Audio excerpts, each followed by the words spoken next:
સાંભળીએ, સમજીએ, જોઈએ તો મહિલાઓ વિના આપણે આપણા સમાજની કલ્પના જ ન કરી શકીએ।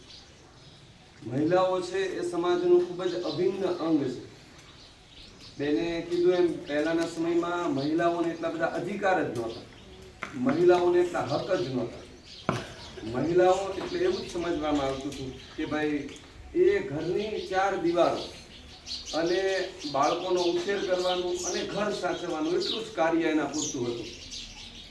મને યાદ છે 1914માં પ્રથમ વિશ્વ યુદ્ધ થયું, 1914 થી 1918, અને એ યુદ્ધની અંદર પુરુષોની હારે મહિલાઓએ છે બહુ મહત્વનું યોગદાન આપ્યું। અને એ પછી મહિલાઓ છે એમને હક માટે માંગણીઓ શરૂ થઈ, એમને મત આપવાનો અધિકાર નહોતો, એમને એટલું બધું શિક્ષણ નહોતું।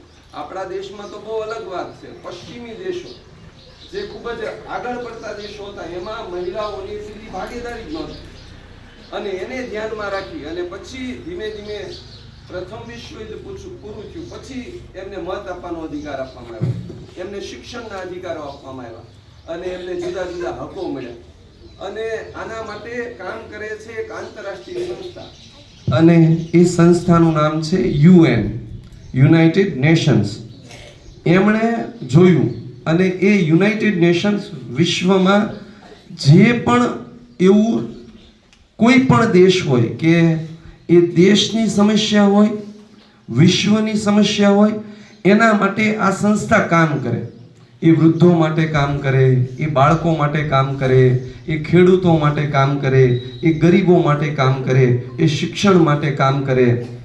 એને 1975માં એવું લાગ્યું કે વિશ્વમાં મહિલાઓ છે એમને હજી એ બહુ જ પછાત અથવા તો એમને એટલા અધિકારો મળ્યા નથી।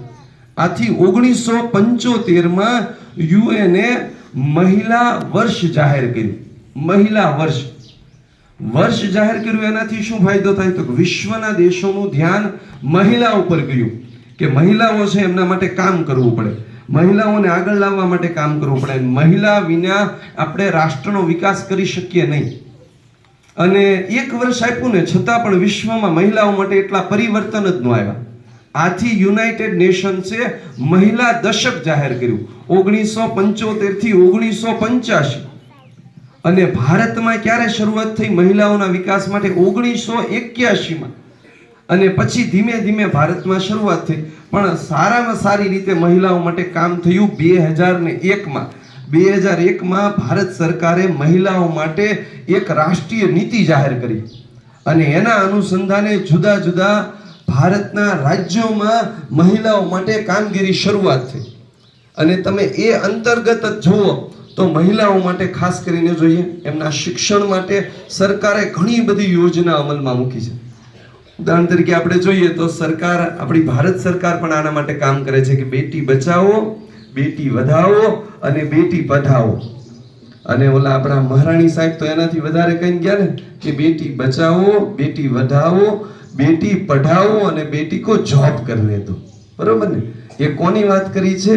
દીકરીઓની અને મહિલાઓની।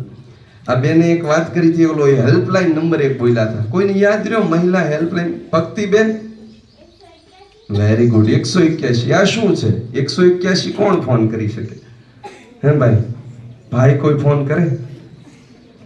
હા ભક્તિબેન, યસ, મહિલા હેલ્પલાઇન નંબર। ક્યારે ફોન કરવાનો? કે આપણી સાયકલમાં હવા નીકળી જાય ત્યારે, કે હવા ભરવા આવો તો?